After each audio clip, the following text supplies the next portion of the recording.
What's up, everyone? Welcome to another episode of the Wake and Jake College Football Show. I said last week was one of my favorite episodes to record every single year. This week is my favorite episode to record every single year. And yes, I'm a little biased because I am a Minnesota Gopher fan. Row the boat, Sky Go Gophers. But the Big Ten, it's not only my favorite conference to cover and to preview, I would say it's the one that I am the most well versed in, again, because I am a Minnesota fan. So this is the one that I am looking forward to the most every single season. No disrespect to the SEC, ACC, and Big 12, but this is just the one that again, it's my favorite team is in this conference. It's the one I am most well versed in, so it is with default my favorite conference to cover. Again, no disrespect to any other conference. Now, last week with the SEC preview, I was worried that it was going to go a little long if I got into any, news, media days, anything like that. And I was right. I skipped media day coverage. I skipped any news, and it still went well over an hour. So we're doing the same this week. We are just going to get straight into the Big Ten preview. If there's any important news or anything regarding media days that we need to get into, I'll get into that with the season preview, the season overall preview next week. But strictly Big Ten preview. That's it. So I'm going to stop rambling now. Let's have a good wake and bake sesh and get right into this preview.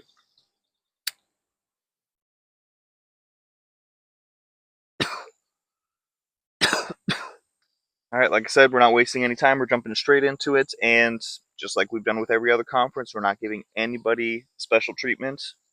We're going A to Z. So we're starting with Illinois. I feel like Illinois, for a team that does not have a brand new coach and just basically a brand new team, I kind of feel like Illinois is hard to read. It's hard to get a grasp on. And it feels like if you start looking at what other people think Illinois is going to be this year, you also see a wide variance where some people are very high on Illinois and some people think Illinois is going to be terrible this year. And I can see both sides because if you look at this offense, they have to replace a lot. They've got a new quarterback, Kattenhauser, who comes over from ECU, was previously at Michigan State. Now, Michigan State didn't really do anything. At ECU, had some good seasons there. Comes back to the Big Ten with more experience. I don't think he's going to, I don't remember where I had him in my quarterback rankings, but he's not going to be bad. Now, I don't think he's going to be a top 5 quarterback, but he's not going to be a bad quarterback. So I think, is there a drop off from Altmaier? I would say a little bit, just because Altmaier does have that athletic ability that I don't think Kattenhauser has. But I don't think it's a bad pickup for them at quarterback. They do have to replace 4 offensive linemen from last year, which is not great. Hate to replace offensive linemen, especially that many. Um, I My concern with the offensive line is how quickly do they mesh, and do they even mesh? This is my question with every offensive line that has like 3 or more new guys coming in. Yeah, how quickly do they mesh? Do they even mesh? And if they mesh, are they any good? It's just you don't always know what you're going to get. Now, I will say getting Jake Renfro at center is huge. I think center is a very, everybody talks about you need a left tackle or right tackle, depending on if your quarterback's left-handed or right-handed, to protect the blind side. That's really important, especially with the way edge rushers are these days, yada, yada, yada. Yeah, sure, I agree. Left tackle and right tackle, depending on, again, the handedness of your quarterback, is very important, but I think center is almost more important than the tackles. Having a good center can change the trajectory of your offensive line. I love the Jake Renfro pickup. I think that's going to be great for them, and that's where I am a little more confident in the offensive line. They will mesh at some point, and they will be good when they mesh. I'm not sitting here telling you they're going to be the best offensive line in the Big Ten or anything like that, but they are not going to be bad, in my opinion. Also have to replace your top 2 tight ends are gone from last year, which is I'm not trying to be disrespectful. Tight end is one of those positions where if you have a great tight end, it is going to significantly elevate your offense. Like, take it from to another level if you have a very good tight end. But if you just have an average tight end, it really does not change. Having it doesn't make your team that much worse as if your quarterback was really bad, your team drops drastically. If you have terrible offensive line, your team drops drastically. If you have no good running backs and wide receivers, it can drop a little bit. If you don't have good tight ends, it's not going to drop your level of play offensively that dramatically like a quarterback would, like offensive line would, like even running backs or wide receivers. So having to replace your top two tight ends is not the worst thing in the world. Now, wide receivers, they're talented. I don't know that they have a number one guy. I'm having a hard time pinpointing who the number one guy is. And sometimes that is concerning with the team when you're like, I don't know who the number one guy is going to be. It's really up for debate. That's not always a good sign.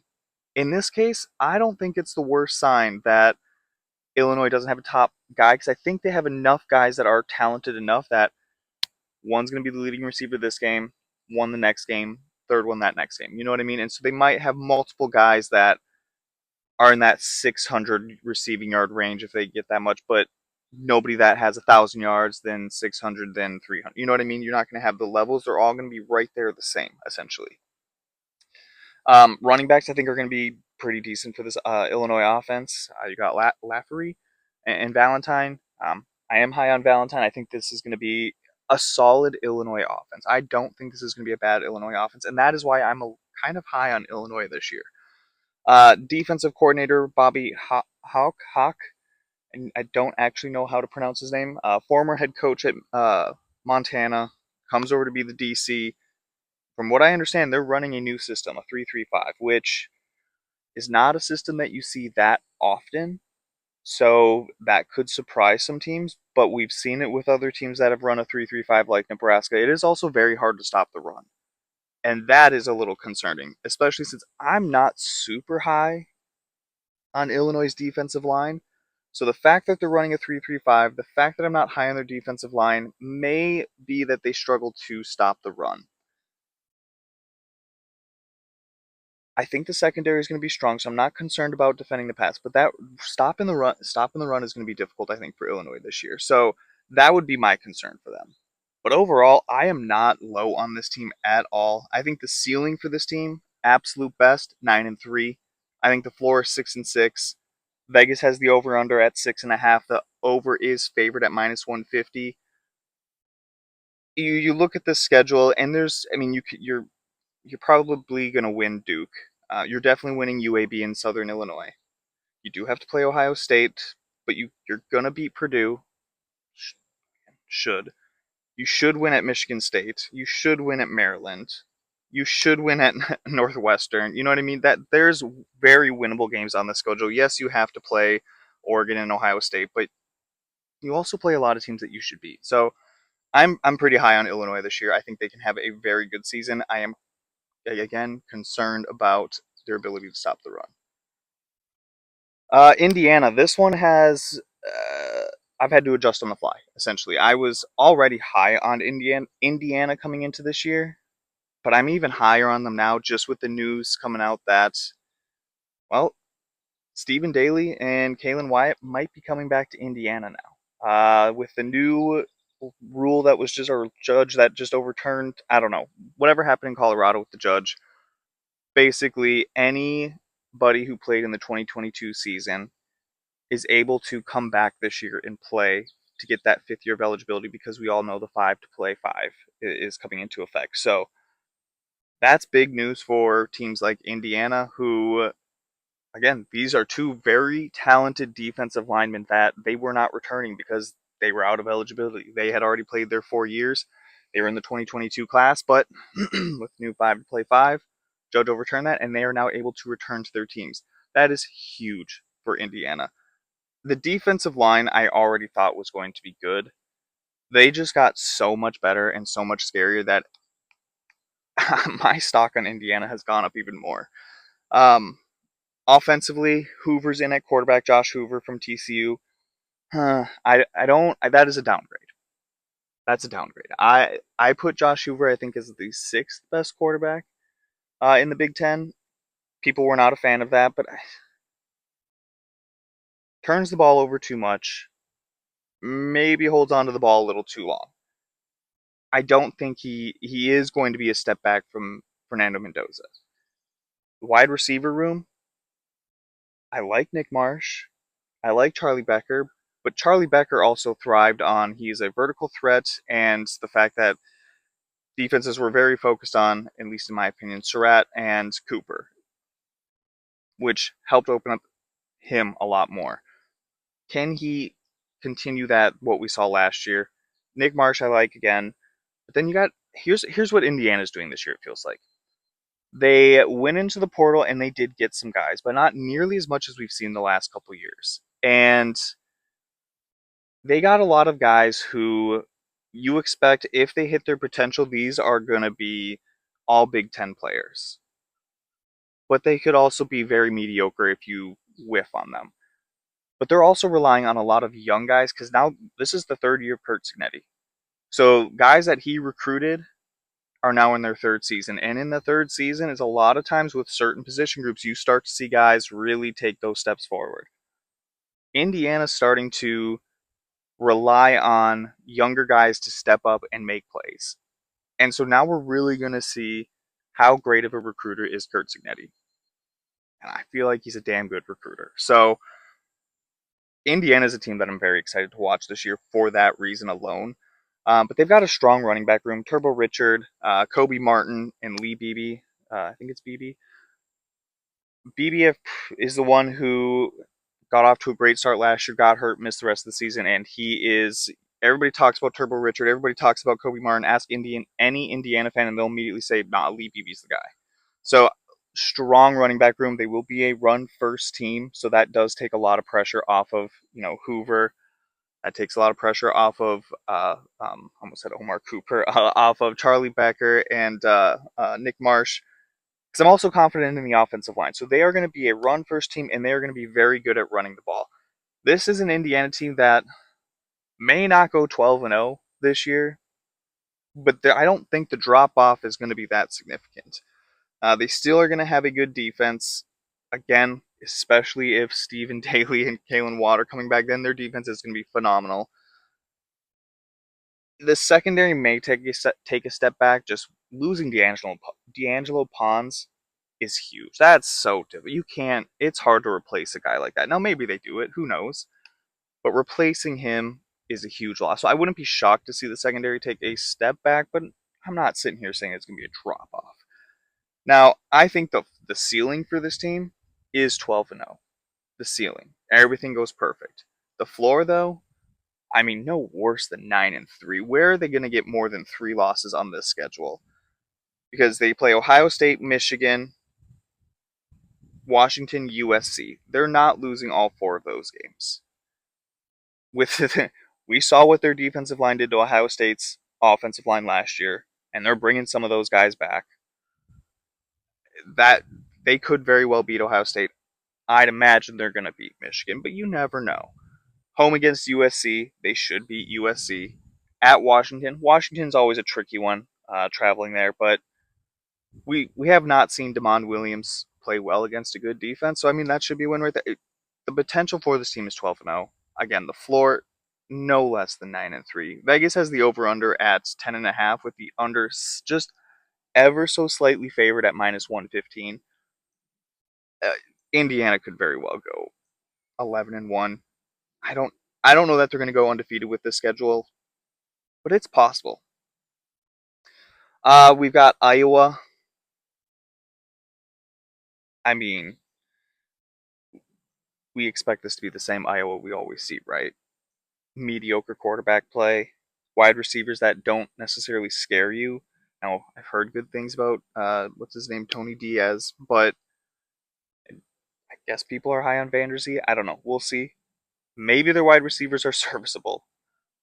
They're going to be good at running the ball. The offensive line is going to be good, and then you're never ever worried about a Phil Parker defense, especially that secondary. Even though they have to replace a lot, and yes, it may not be the best defense that Iowa's ever had, they're still going to be a good defense. Defensive line does concern me just because there is a lot of unproven um, production coming back.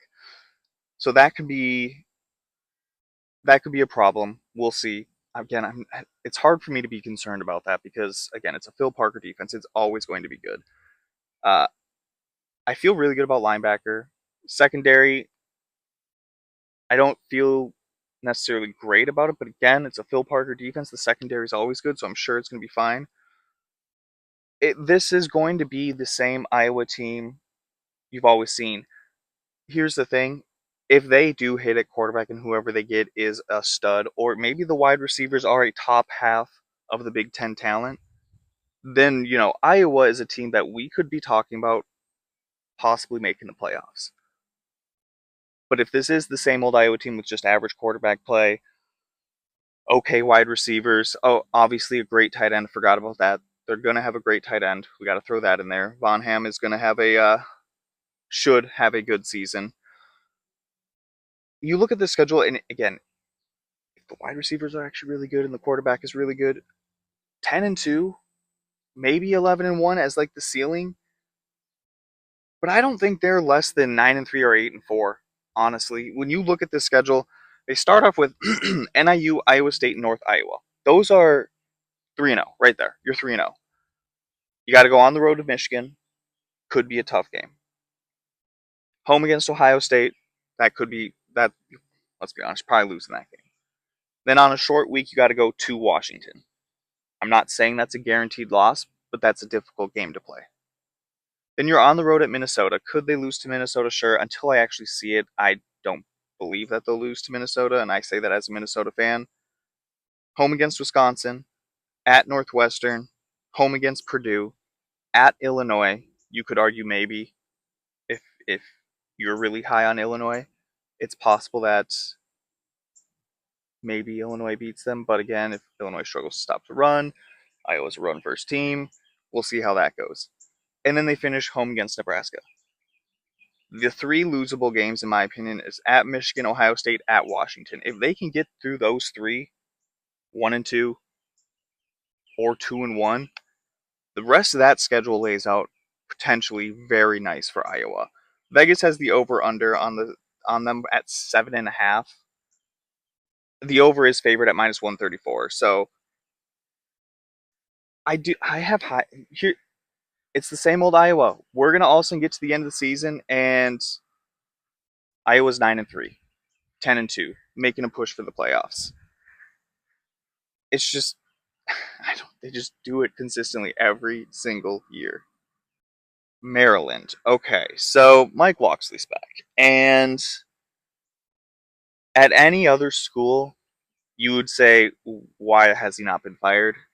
At Maryland, maybe, maybe the new because they got a new athletic director.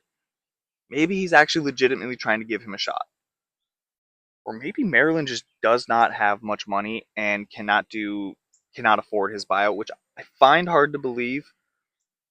But it's possible. Maybe they're putting too much money elsewhere and they can't afford that buyout. I don't know. But somehow he is still the head coach. Now, some people are high on Maryland this year, and it's easy to see why when you look at the roster. But when you know the history of Mike Locksley and his Big Ten record and how he's been able to play or coach in the Big Ten, you have little to no faith that Maryland's actually going to be good this year. But when you look at the roster, it's hard not to be high on them. Malik Washington is back at quarterback. Love that for them. He had a good freshman season, and it could have been a lot better stat wise, or just better in general for Maryland if his receivers could catch the ball. So many drops that just did not help him out at all. Now, I'm not necessarily high on the receivers this year, but I feel like it's hard to. I, I don't think we're going to see a repeat of what we saw last year with that many drops. Now, maybe I'm wrong and it happens again and he just gets absolutely shafted again. And honestly, if it happened again, I would want to transfer out and find better receivers to play with because I doubt it's going to happen. I'm just saying that. The receivers should be better in that sense, but I'm still not necessarily high in the wide receivers. I don't necessarily love the running back room either. DeJuan Williams and Harry Dalton should be the top two guys, but again, I don't think either one is necessarily great. And if you have a bad offensive line, you need a great running back. If you have a very good offensive line, you can get by with okay, average to good running backs. So if Maryland's offensive line is good, then I don't mind these running backs at all. I don't know if I love the offensive line. Did not, if I remember correctly, did not allow a lot of sacks last year. Maryland also could not run the ball, though. So that is a little concerning. They do return a handful of starters. I don't know if I love the offensive line. If the offensive line is good, this offense will be good. They may be hovering around like the middle of the Big Ten. I'm not going to sit here and say the offense is going to be great. If the offensive line is good, this offense will be okay. Where I'm high on Maryland, or I can see where people would be high on Maryland. I shouldn't say I'm not necessarily high on Maryland. I think a bowl game they'd be lucky, but I am high on this defensive line. Their best pass rushers last year were true freshmen. Both of them come back this year, and they bring in 5-star Zion Glee. Now we never know with recruits coming in. You never know. We've seen so many 4 and 5-star players never reach the potential that you expect them to reach. So we don't know with Zion Glee. But with a 5-star, you have a pretty good idea that he's going to be a decent player. So I do really like Maryland's offensive line. I don't necessarily love the depth for the linebackers, and I don't hate the secondary, specifically the corners. I think this could be a pretty decent Maryland defense, and if it's a good defense, like it could be, and the offensive line is good, then Maryland could. I'm not going to get crazy here. Maryland could go 7-5. They could also go 4-8. And I think if they don't make a bowl game, I think Mike Locksley is officially gone. I think he's out of there. Vegas has the win total at 5.5 with the under at -140, so they do think that this is a 5-7 Maryland team. When you look at Maryland's schedule and you try to find the path to 6 wins, ideally you would like to see them go 3-1 in those first 4 games. Realistically, they would probably go 2-2. Uh, you can beat Rutgers at home. You should win on the road at Purdue. And then you've got to beat Wisconsin and you got to beat Penn State. Because at or Nebraska. You're not going to win at Ohio State. You're probably not going to win home against Illinois. You're probably not going to win on the road at USC. Let's be honest. So you have to win some Big Ten games, and we have not seen Mike Locksley do that. We see it every single year. Maryland looks like a great team through September, and then they just kind of fall off a cliff most years. It's brutal to watch, and until I see it, I don't believe it. I'm not high on this offensive line. I don't love the wide receivers. I don't love the running backs. I do like Malik Washington. I like the defense a lot more than I like the offense. Maybe, but I don't see it. I'm not high on Maryland this year. Michigan. I love the hires that they made. I love Kyle Whittingham coming in. I love Jay Hill as the defensive coordinator. I love Jason Beck as offensive coordinator, especially when you have Bryce Young. I'm really high on this coaching staff. At the same time, there are still some questions on this roster where I would hold off. I don't think Michigan's going to make the playoffs. Let's just put it that way. I'm hoping that Jason Beck can, I don't want to say fix, because that is the wrong word to use here. I'm trying to search for a better word, but Bryce Underwood, as a true freshman, 5-star quarterback, was very underwhelming. Now, in his defense, look at the coaching staff around him. Look at the guys that he was throwing to, outside of Andrew Marsh, who finally started to come along as the season went on. Didn't have a lot of help. So there is that, but it still was not good. Hopefully, Kyle Whittingham, with just as a better overall head coach, bringing on the staff that he has, that we see progression from Bryce Underwood this year. Because we know the running back room is going to be very good. We know that the wide receiver room looks a lot better than it has in years past. There's no denying that. They brought in French. They brought in J.J. Buchanan, which He's like a tight end wide receiver hybrid. I'm not really sure. I think he's officially a wide receiver. And then you had Andrew Marsh. The wide receiver room looks better than it has in a few years. The offensive line should be good. This should be a good offense, but the one thing that's going to take it from being a good offense to a great offense is Bryce Underwood. Can he just be a better thrower of the football? And let's be honest, with a Jason Beck offense, he's probably going to have Bryce Underwood utilize his legs a little bit more, which will open up the passing game for them. Because with Michigan's offense, you could really make them one-dimensional, force them to run the ball. You know they're not going to be able to throw it, and you just got to stop the run. And because you're not worried about Bryce Underwood throwing the ball, but again, you're also not worried about the weapons that he had to throw to last year. That changes this year. If Michigan's offense clicks, if Bryce Underwood clicks, Michigan is a team to watch out for. Defensively, love the get of Jay Hill. Defensive line should be good. John Henry Daly was a huge get if he's healthy coming off that Achilles injury. That is a worrisome injury. You got to be explosive coming off the edge. Suffered that injury in November, I think. So, how healthy is he to start the season? How quickly do they bring him along? Because we'll look at the schedule here in a second. You got to play Oklahoma right away, basically. So, if John Henry Daly is fully healthy, that is a huge get for them. Linebacker, it's kind of unproven. Let's wait and see. But it could be a problem. Could be serviceable. Love the secondary. Overall, I like this defense. Overall, I like this offense. The thing that's going to take them to the next level, it really is Bryce Underwood. Vegas has the over-under at 8.5 with the under favorite at minus 180. I think the ceiling for this team is 9-3, maybe 10-2, but 9-3 I think is the ceiling, and the floor 6-6. It all depends on Bryce Underwood, in my opinion. You have to host Oklahoma right now. I think that's a loss. You have to host Iowa. I'm not going to say that's a loss, but it's a losable game. On the road at Minnesota. I'm not going to sit here and say that's an automatic loss, but even though I'm a fan, it's a losable game. Then you're on a bye.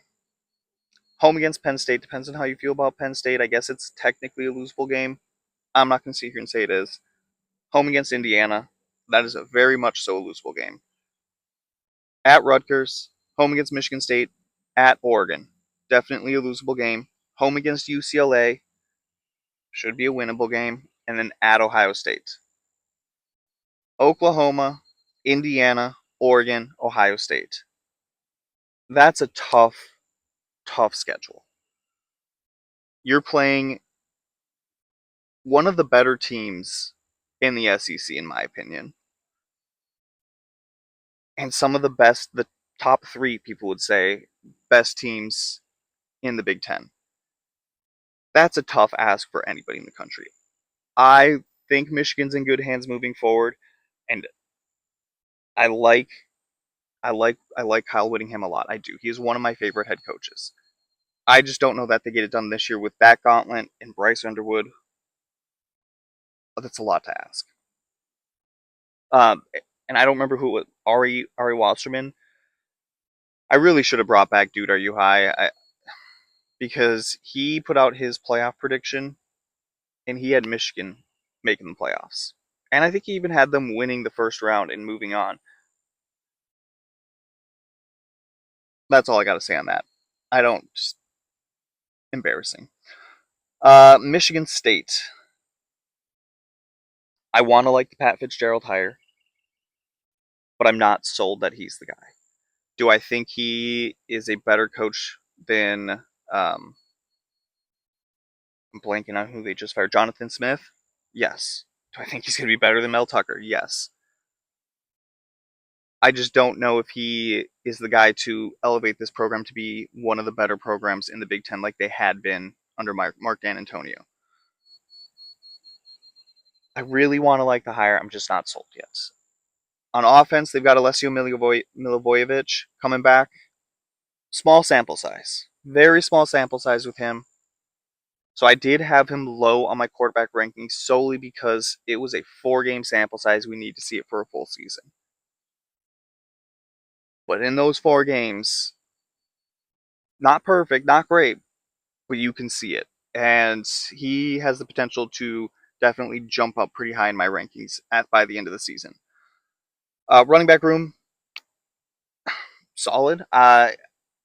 You want to think that the Cam Edwards pickup is going to be great just because of what he did at UConn, but you look at who UConn had to play and who Michigan State has to play on a weekly basis, level of competition is different. So you want to like that pickup, and it could be a great pickup, but probably don't want to expect the same numbers that you saw at UConn. Bring in, I don't know how to say his first name, Jaswin Patterson, and then you return Brandon Tullis, an okay running back room, not great, serviceable, we'll say.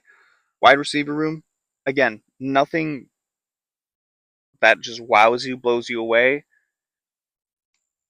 They're fine. You know, they're all right. That's about it. The offensive line, not great, but not terrible. You know, there's a lot about this offense outside of Lesio Milivojevic and the potential for Cam Edwards that you're just like, yes, I feel great about that. I love that. It's going to be explosive. It's going to be fantastic.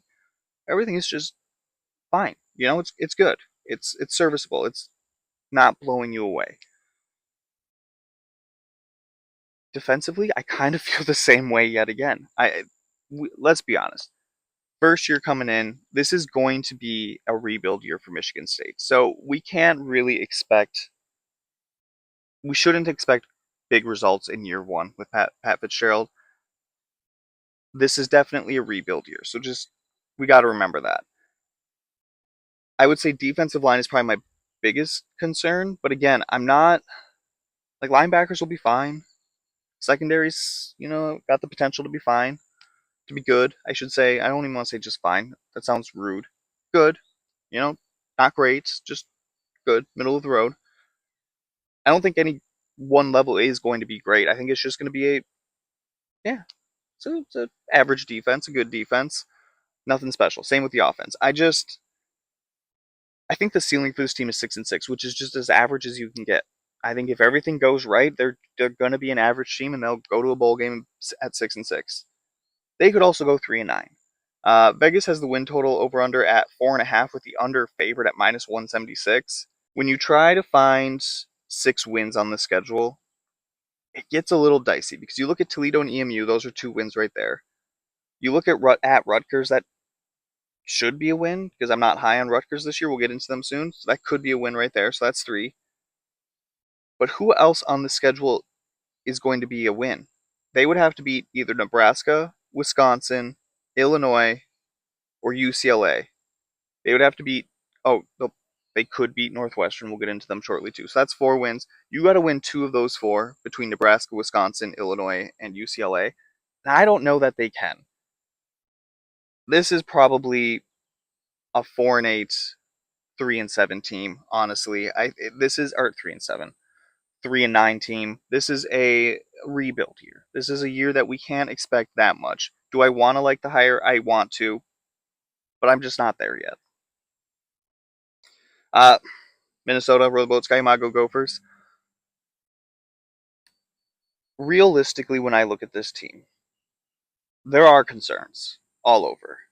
There's also a lot of reasons to be optimistic about this team. Optimistic. My goodness, words are hard. About this team. This is because usually we talk about coaches on the hot seat.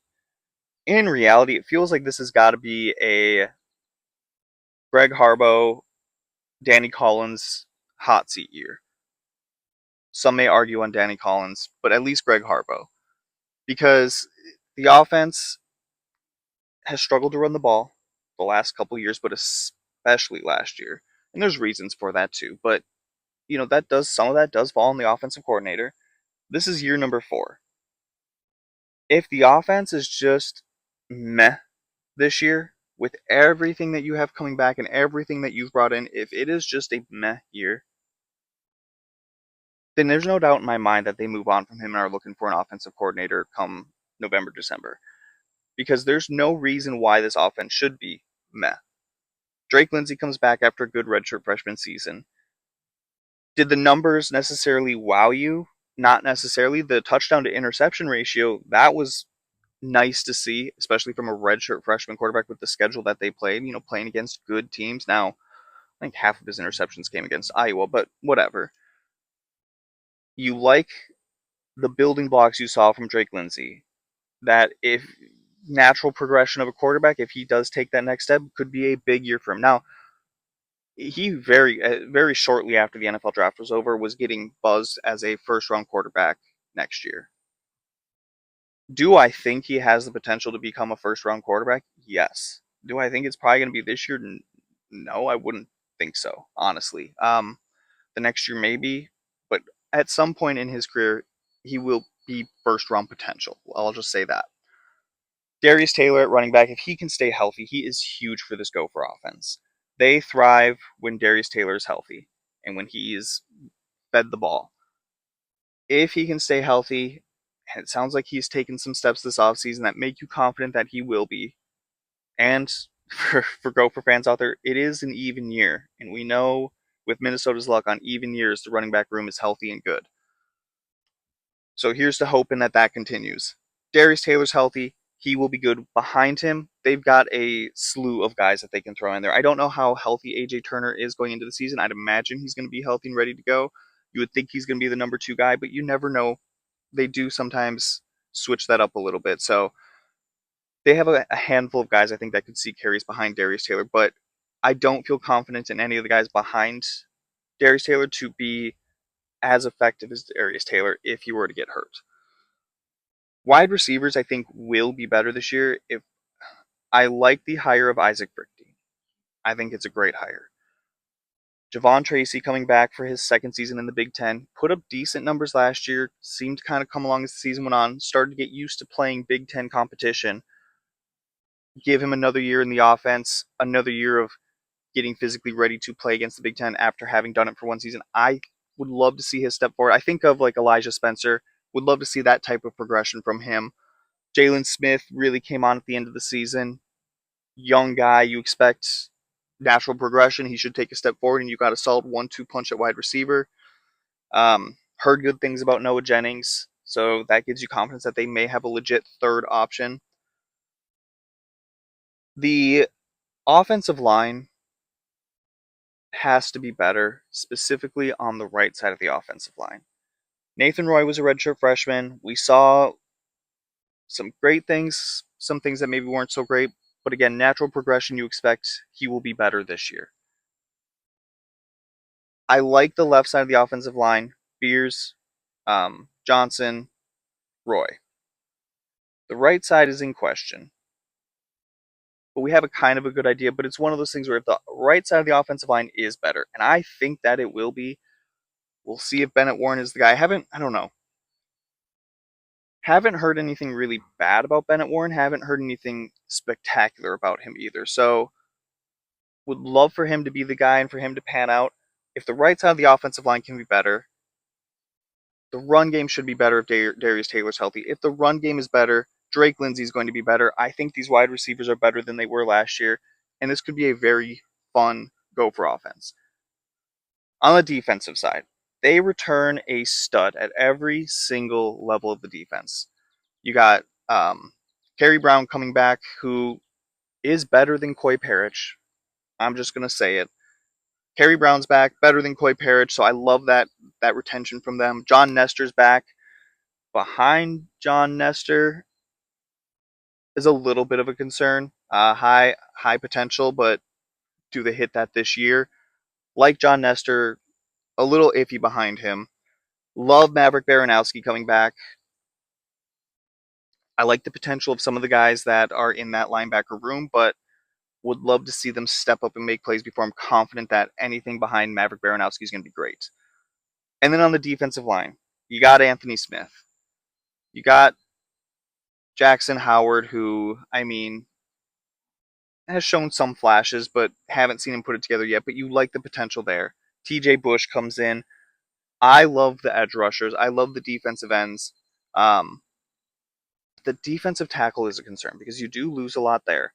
And the guys that you brought in a handful, and they should be fine, but I don't expect them to be great. And because none of them have played at this level, none of them have played Big Ten football. And so that is a concern. That the interior of that defensive line is a concern. I feel confident for the most part everywhere else on that defense, except the defensive tackles. I don't necessarily love the depth at corner. I don't necessarily love the depth at linebacker, but it has the potential to be good. Defensive tackle is a concern. If everything goes right for Minnesota, looking at this schedule, I think the ceiling is 9-3. I'm not going to get crazy and say that they're going to go 10-2 and make the playoff. If everything goes right, they're a 9-3 team, which is amazing. That's a great season. I would love that. I would love for Minnesota to be at least in the playoff discussion at the end of the season. Not necessarily. I would love it if they made the playoff. Don't get me wrong. I just don't think that's going to happen.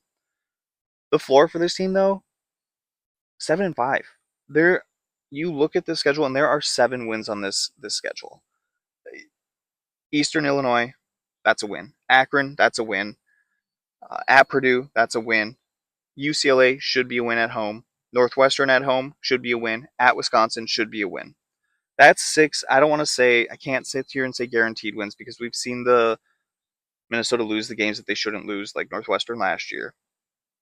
I do think they're going to beat Mississippi State. I do feel pretty confident in that one. Those are 7 games right there that I'm confident that Minnesota can and should win. Which means if they want to make the playoffs, they would have to beat Washington on the road, home against Michigan, home against Iowa, at Indiana, at Penn State. I'm not going to sit here and tell you Penn State's an automatic loss. Indiana feels like it's an automatic loss. Iowa in recent memory is an automatic loss. At Washington is not an automatic loss, but that is going on the road to Washington is not necessarily easy. And then home against Michigan. Depends on how you feel about Michigan, the potential of Bryce Underwood, and all of that. That could also be a loss. I really like this Minnesota team. There is a lot to be excited for. There's also some ways that it could go wonky. But I don't think it gets worse than 7-5. Vegas has the win total at 6.5. I think like back in like February or March, I think it was as low as 4.5. I could be wrong. It was at least 5.5. I know that. If Vegas does this every year, where they always undershoot what the Gophers are going to go. They are always better than what Vegas says. Vegas has it at 6.5 with the under at -160. Again, I think the floor for this team is 7-5. I would hammer the over if you are a betting man or woman out there. Nebraska. I don't like Nebraska, and I just want to say it's not necessarily because of the fans. It is mainly because of the media always hyping us up to think, gaslighting us to say that Nebraska's back, Nebraska's going to be good, Nebraska's going to be good, and every single year they disappoint. Now they're not necessarily doing that this year. I think it's like it's almost like they finally learned. But that's where a lot of my dislike towards Nebraska comes. It's just us constantly being gaslit that they're going to be a great team, and then them just continually under delivering. And I look at this team this year, and I'm just going to tell you right off the bat, I think the ceiling for them is 7-5. I think the floor for them is 6-6. I think they are 6-6, 7-5, nothing else. That is, I don't see them getting. I can't see 8 wins on the schedule. I don't see anything less than 6 though. Vegas has the over/under total at 6.5 with the under favorite at -144. We'll look at the schedule first, and then I'll get into who's on the roster. Ohio, Bowling Green, my goodness, North Dakota. 3 wins right there. At Michigan State should be a win. Home against Maryland should be a win because we know how Maryland is in the Big Ten. Home against Indiana, at Oregon, home against Washington, those are all losses. They do have to play Ohio State at home. That's a loss in my opinion. They do have to play on the road at Iowa. That's a loss. That's 5 losses right there. So if they can win at Illinois and at Rutgers, well, then you're looking at a 7-5 team. If they can only win one of those two, assuming it's probably Rutgers, then you're looking at a 6-6 team. I don't think they're going to be a solid team. They're not going to be great. They're not going to be bad. They're going to be solid. They're going to beat the teams they should beat. They're going to lose to the teams they should lose to. And that's what we see from Nebraska this year. I love Anthony Calandria. He's going to be so fun to watch, but he's also going to be so frustrating to watch. He is just some games. It's a high risk, high reward every time you throw him out there. It's either going to be great or it's going to be terrible. Not a lot of in between. Um, I do think he has got some pretty good wide receivers though to throw to, so that is going to help a lot. I'm not sold on the offensive line. I'm told it's better. Until I see it, I don't believe it. But if they are not better, having a mobile quarterback like Calandria will help cover up the flaws in a defensive line. Or in an offensive line, I mean. So that, even if they're not to the level, I do like the fact that it's Calandria back there, who again is mobile. Running back room, I mean, I've heard some good things, but just a lot of unknowns, just not a lot of production in that room. So nobody's really played a lot of unproven guys, but I've heard some good things. They could be a decent offense. Defensively, they are no longer running the 3-3-5. Love that for them because they were terrible against the run last year, and running a 3-3-5 defense it's tough to stop the run when you're running that defense. So that should help because they were 100th in rush yards allowed last year. I expect to see that move forward just solely from the switch from a 3-3-5. I think the linebackers as well also have to be better because if you run a 3-3-5, you need those linebackers to also be good in run defense because if they aren't in the defensive line, you only have three of them out there. It's going to be tough to stop the run. So both levels have to be better. But again, switching to a four-man front is going to be so much better to stop the run. So I'd imagine we see improvement from defensive line and linebackers, and I do feel good about the secondary. So this is going to be a decent defense, decent offense. They are going to win the games they should win. They're going to lose the games they're supposed to lose, and this is a 6-6, 7-5 team. That's what we're going to see from Nebraska this year. Northwestern.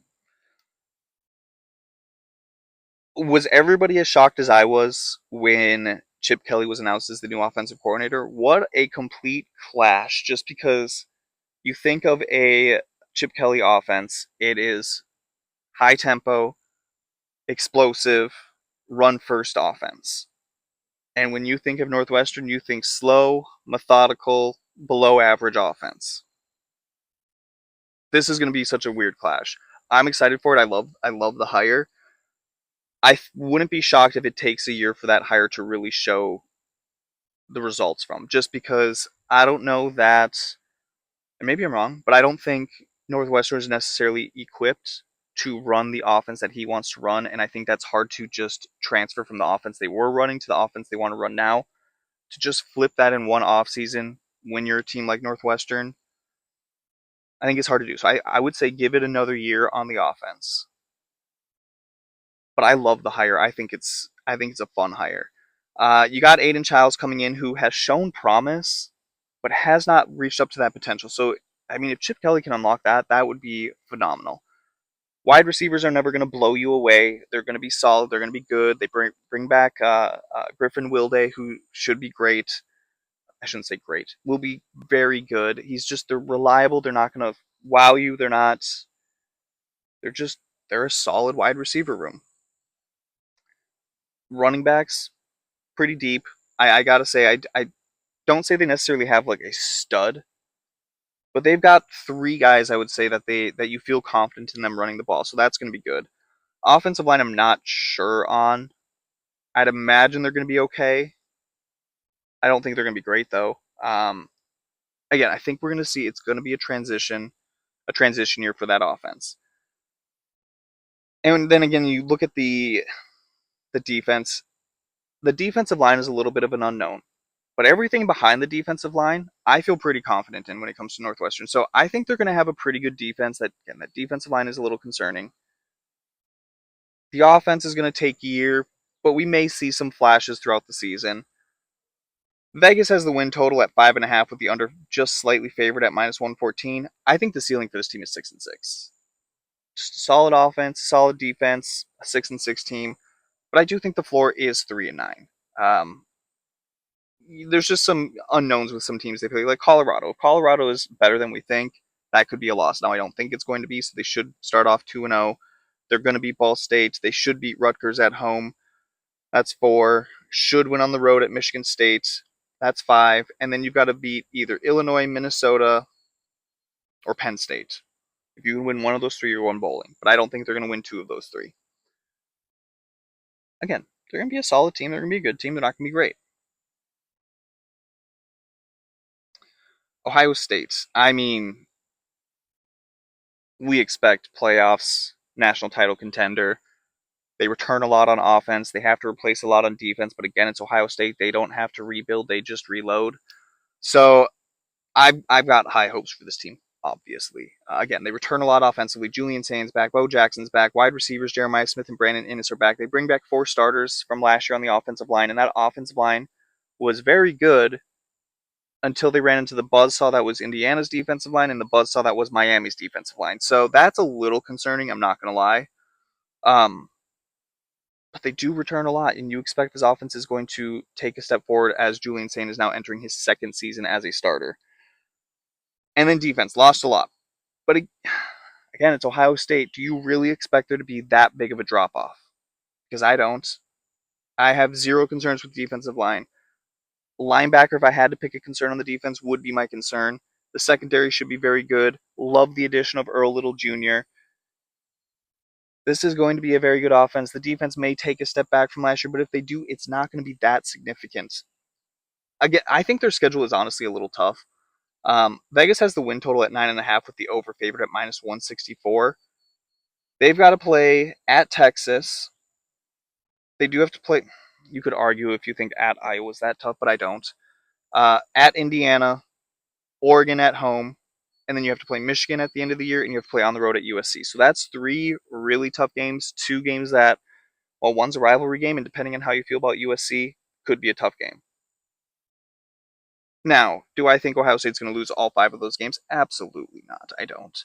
I think absolute floor for this team, and a lot would have to go wrong for them to hit this. So this is not my prediction. The absolute floor is 8-4. I mean, I don't ever see them going 8-4. I don't see more than them losing more than 2 games on the schedule. But the floor, absolute floor, everything goes wrong. Floor bottoms out. We're looking at an 8-4 team. Should make the playoffs. Should be playing for the Big Ten title game or right on the edge of playing for it. Will be a legitimate national title contender. And we move on from one to the next. Oregon. Again, a team where you look at their schedule, the floor would have to completely fall out for them to go anywhere close to like 8-4. You know, they are a 10-2, 11-1 team at max, obviously 12-0, but that is a possibility. They have to play Boise, at Oklahoma State, Portland State. Those are 3 wins right there. UCLA at home is a win. Nebraska at home is a win. At Illinois is a win. Northwestern at home is a win. At Michigan State's a win. And then so you're looking at USC, home against Washington, home against Michigan, at Ohio State. Do you think Oregon is losing 2 of those 4? Sure. Do you think they're losing more than 2 of those 4 games? Absolutely not. They could even win all 4 and go 12-0. This is a team that they don't have an excuse not to win it all this year. Dante Moore is back. Return a lot at wide receiver. Evan Stewart's back after being injured all of last season. They lose Kenyon Sadiq at tight end, but it doesn't matter. They got Jamari Johnson as a replacement.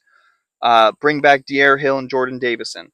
The offensive line brings back a couple of starters. They only went and got one guy in the portal, a guy from Penn. They're relying on guys that they've recruited and developed. And I fully trust that if Dan Lanning thinks they are good enough to start this year and we don't need to go get somebody in the portal, then I believe that they're good enough to play and that they did not need to get anybody in the portal. Defensively, return their entire defensive line from last year now, starter-wise. They did lose a lot of backups, a lot of guys who, give them breaks. So you do lose some production from your depth. So could be concerning. I'm not concerned. Will be, I'm going to say right now, the best defensive line in the country. Linebackers should be fine. Secondary, they return some good pieces, so there should be very good. How they play Koi Parrish will determine, I think, not determine how good this defense is, but it will help elevate this defense. If they have him as a safety that they're trying to play up in the box and in run support, they are going to be very disappointed with that pickup. If they have him playing center field and just roaming around in that secondary, they're going to love that pickup. So I'm very curious to see how they use Koi Parrish this year. I'm not. Gopher fans are salty that he left, and don't get me wrong, it sucks. I did not want to see him go, but with how he was used last year and how he played last year, if that's how Oregon decides to use him, I'm not gonna miss. I'm not gonna miss him because again, I think Kerry Brown was a better safety last year than Koi Parrish. I'm not a Koi Parrish hater though. I don't hate him like some Minnesota fans do. I want to see him do well. Um, how Oregon uses him will be very interesting. Penn State. I mean, can Iowa State compete in the Big Ten? That's really what you got to ask yourself because of like the 40 transfers they brought in, over half were from Iowa State. I don't remember if it was 40 or not, but basically, I think it was over half their transfers were Iowa State guys. So, do you think that Iowa State can play well in the Big Ten? No, I don't really. Honestly, I think they would finish kind of middle of the road. Now, they do return some guys from last year on Penn State, so they have a mixture of Iowa State and Penn State. So maybe it's enough that they can take advantage of the schedule and actually have a very good season and potentially be in the conversation for the playoffs. I think the floor for this team is 7-5. Like, they're good enough to make a bowl game. The schedule's easy enough that they should make a bowl game. I don't think the ceiling's any more than 10-2 though. Um, they host Marshall, at Temple, host Buffalo. 3 wins right there. You host Wisconsin, that should be a win. At Northwestern should be a win. Home against Purdue should be a win. Home against Rutgers should be a win. At Maryland, depends on how you feel about Maryland, should be a win though. So I guess that's 8 wins right there. So they got to beat USC, at Michigan, at Washington, and they got to beat Minnesota. They can win 2 of those games at least. So I mean, you are looking at a team who could honestly make the playoffs solely because their schedule plays out nicely, and they've got some decent pieces on that side or on that team. Rocco Becht is in at quarterback, solid starter, not great, not elite. Running back room is very talented with Carson Hansen, James Peoples, Quentin Martin. So I think they're going to be a run first team, and I do like the running backs that they have. Offensive line may need time to mesh. Now the season starts out slow, so that gives them a good chance to really mesh, and hopefully they mesh by then, and we see some continuity, and they could be solid. I think the wide receivers are going to be good, not great. They're not going to be special. Defensively, again, I think just overall they should just be good, really good, but not necessarily great. I just think this is a good Penn State team that's going to thrive from a pretty manageable schedule and could be in the playoff talk at the end of the season. I mean, Purdue can. My bold prediction: they do win a Big Ten game this year, but man, I don't know. I don't know where they get it. Ryan Brown is back at quarterback. Okay, cool. Do like the running backs. I do like Jared Gibson from Texas, and I do like Femi Ijiboy from Minnesota. I'm not overly impressed with the wide receivers. The offensive line is completely rebuilt, and I don't love it. I don't like the defensive line. I like Charles Correa at linebacker, but I do not love what's behind him. I guess I like the secondary the most on the defense, but I don't have high hopes for Purdue this year. I don't. It's going to be a long rebuild for Barry Odom if they keep him around long enough. Vegas has the over/under win total at 3.5 with the under favorite at -152. I mean, I think the ceiling for this team is 4-8. I don't see much more than 4 wins on the schedule. Indiana State should be a win, will be a win, I'll say. But after that, they could lose every single other game on this schedule. They really could. This could be a 1-11 Purdue team. I have no faith in Purdue this year. I want them to succeed. I want them to be decent, but I'm gonna sit there and say that they're gonna be a bottom 5 team in college football. Power 4 team in college football. Down there with Iowa State, maybe Stanford. They're going to be down there. One of the worst. Actually, you know what? I'll say it. They're going to be the worst. They're going to be worse than Iowa State somehow. Next, we've got Rutgers. Uh, this might be the end of Greg Schiano. I'm not high on Rutgers this year. I'm not high on them at all. Dylan Lonergan should be the guy at quarterback, but AJ Sarras is making a run for it. Sounds like they return Antoine Raymond at running back, which is great. I don't love what they have behind him. They return KJ Duff at wide receiver, which is great. I don't necessarily love what they have behind him either. I guess I'm confident that the offensive line could be good, but I don't have a lot of faith in this offense this year, solely because you got a stud at wide receiver, a stud at running back. Behind them, you don't know what you really got. The fact that I thought Dylan Lonergan should have was the starter easily, and he's not, may concern you, or maybe AJ Sarras is just that good. Defensively, they have to be so much better. They've struggled to have good pass rushers over the last few years, and I'm not overly high on this defensive line. Linebackers have to get better from last year, and they should improve. They got a lot of young guys. And then the secondary. The cornerbacks got absolutely gutted, which may not be the worst thing in the world. Um, Brought in a handful of transfers, but I don't know that the defense is going to be great this year. I think Rutgers' ceiling is an average team, 6-6. That is their ceiling. They could also go 3-9 this year, and we see the end of Greg Schiano. Vegas has the over/under win total at 4.5. The over is favored at -144. I mean, look at the schedule. Where do you see 6 wins in this one? They would have to pull off some upsets, or some teams would have to not live up to their expectations for them to make one. I think making a bowl game is going to be tough for them. Next up, we got UCLA. There are a lot of people who are high on this UCLA team, and I get it. I do, because you look at this roster, you look at the schedule, and there is potential. There is potential for them to have a great season. But there's also a lot of questions. So it's okay to be hesitant to jump in on the hype. It's okay to be nervous about this team. Because again, there are also a lot of questions. Because you got Niku Yamaliava coming back, who did not get a full offseason or spring last year with the offense before the season started. And so that's going to hurt any quarterback. Plus, he's a quarterback who's got a high potential, but we just have not seen him consistently hit that potential. Are you going to get that at some point? And is it this year?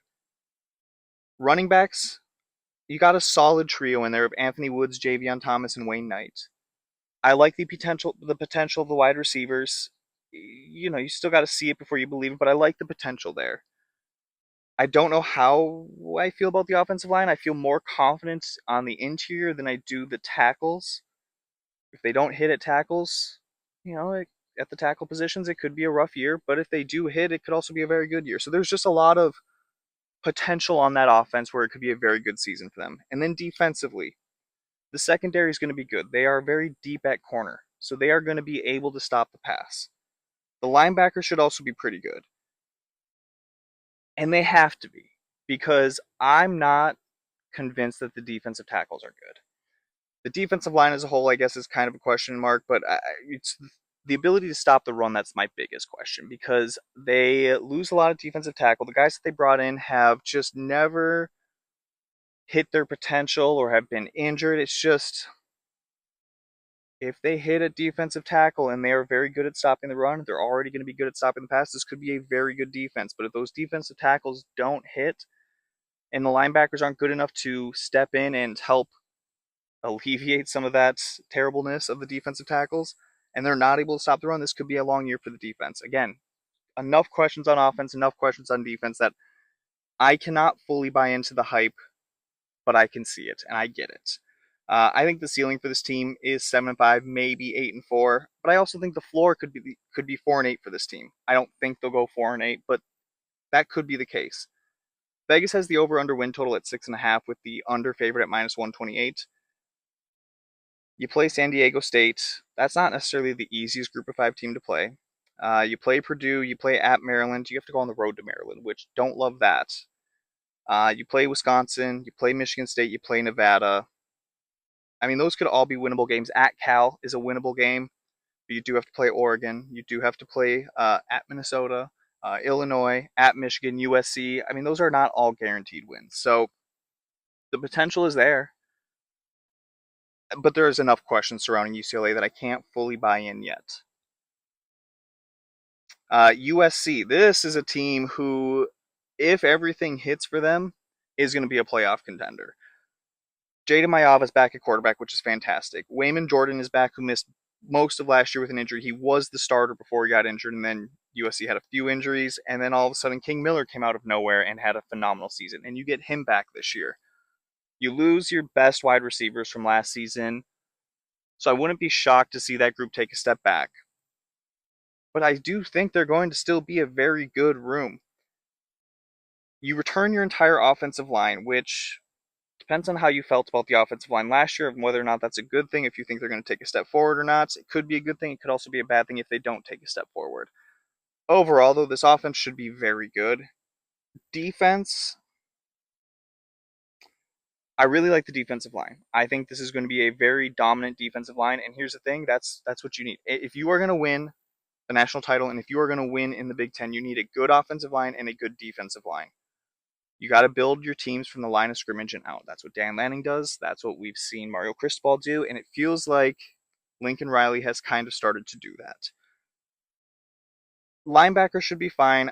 Gary Patterson's the new defensive coordinator, and he always seems to have very good secondary. So I'd imagine the secondary is also going to be good. They have good depth at corner, so they should be good in the secondary, should be solid at linebacker, and I think that defensive line is going to be very good. This is a USC team that if they hit everywhere, this could be a 10-2 playoff team. If they don't, though, this team is talented enough that I don't think they're going any worse than 7-5, and that's absolute worse. Uh, Win total from Vegas is 8.5 with the under favorite at -134, and I get it because I think the schedule is kind of difficult. You got to play Oregon at home, you got to play Washington at home, you got to play Ohio State at home, and then you got to play on the road at Indiana. The plus part of those 4 games, because those are your 4 toughest games in my opinion, 3 of those 4 are at home. Love that. That gives you a much easier chance to win if you are playing them at home versus on the road. And then again, if you feel good about UCLA, maybe that's going to be a tough one at the end of the year. But having 3 of those 4 at home gives you a better chance to win those games. Some are going to argue USC doesn't have the greatest home field advantage. I would argue it's still better to play them at home than on the road. So there is potential for USC to make a run for the playoffs this year. They got to win, I would say, 2 of those 4 games, and they could win maybe 3 or 4, but they've got to win 2 of those 4 if they want to make the playoffs. Washington. This feels like a team that's a high ceiling, high floor team. I think this is a team that is going to have. They're going to beat the teams that they should beat. It's just, can they beat the teams they're not supposed to beat? That's really what it comes down to, because that's what we've seen from Damon Williams. He plays really well against the teams they're supposed to beat, and outside the Wisconsin game, plays really poorly. Plays really well against the teams they're supposed to beat outside of Wisconsin, and then against very good teams, kind of disappears. Got to get over that hump this year. Got to see Damon Williams take that step forward, and he had a very awkward offseason, but here's the thing. I feel like most college players now are treating this like a business, as they should. And I think a lot saw the Damon Williams situation as a business decision, nothing against them. I don't think the team is turning their back on him or viewing him as a traitor or this or that. I think for the most part they're pretty accepting of it. So I'm not too worried about the awkward offseason interaction that they, with Damon Williams signing with Washington and then trying to leave for, we assume, LSU. But we got to see him take that step forward. Running back, I would say, is the biggest question on offense because they did lose Muhammad to Cal, which is a huge loss. And a lot of the guys that they had to compete for that starting job this year were missing time this spring because of injuries. So you don't really know who you're going to have at running back. The wide receiver room has a lot of inexperience, but the offensive line does return 4 starters. Left tackle is going to be kind of a concern because it looks like it's going to be a true freshman. So there's going to be, some mistakes on that offensive line just because of that alone. But there is the potential for this offense to be very good this year. I think the defense is going to be phenomenal. I think I feel good about the defensive line, especially about the interior, which you don't usually feel that way about certain teams or a lot of teams. Unsure about the pass rush. Love the linebackers. Feel really good about the secondary, or at least the safeties, I should say. This is a Washington team that could have a very good season if everything hits.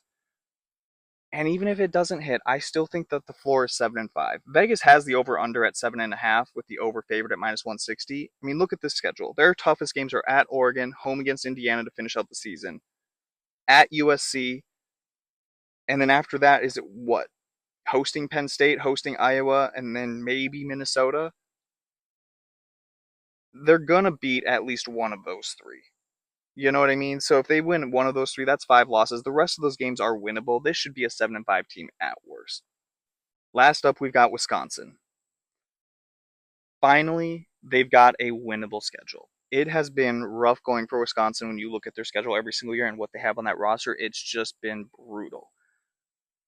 They finally have a schedule where you expect them to have a decent season. My question with Wisconsin is, did the roster get any better, or how much better did the roster get?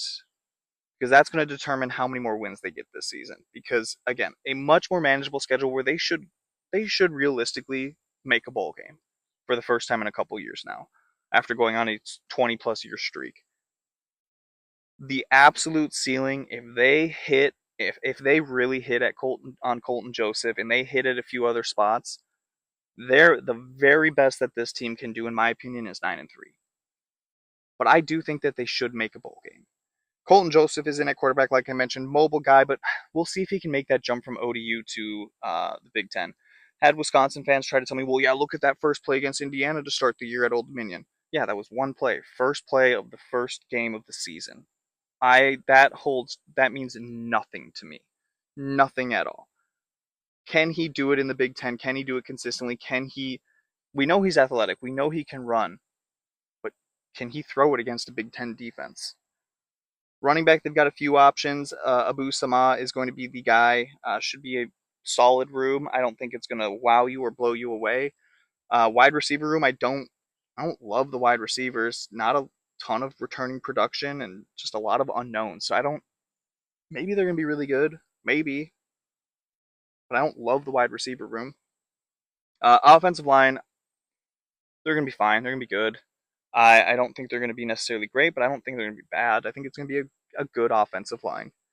Defensively, they got a lot bigger at defensive line. There should be a lot of good depth on that defensive line, but there's still a lot of unknowns. The linebackers are going to be very good. We know that with Wisconsin. The linebackers are going to be good this year, and it's going to be the best group on that defense. I think the secondary is going to be pretty good this year.